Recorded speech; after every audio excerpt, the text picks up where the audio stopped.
Ang binat sa Ingles ay tinatawag na relapse. Nangyayari ito kapag ang isang pasyente ay nagbabalik sa pagkakaroon ng karamdaman matapos ang panandaliang paggaling.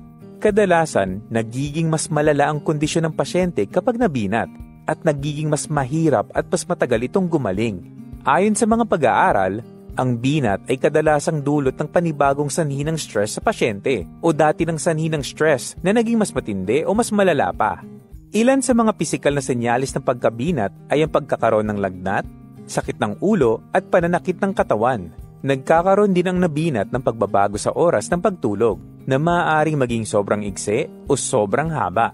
Kasama rin ang pagiging tensyonado at iritable, pagbabago sa eating habits, kahirapan sa pag-focus sa mga gawain o usapan, at pagkakaroon ng anxiety o pagkabalisa. Sa Western medicine, ang relapse ay karaniwang ginagamit patungkol sa nararanasang sintomas ng isang pasyente sa proseso ng recovery mula sa substance abuse o addiction.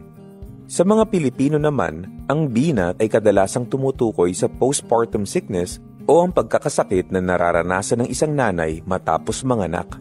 Nangyayari ito kapag hindi pa lubusang nakaka-recover ang katawan ng babae mula sa 9 na buwang pagdadalang tao at kaagad siyang sumasailalim sa labis na stress o pagod.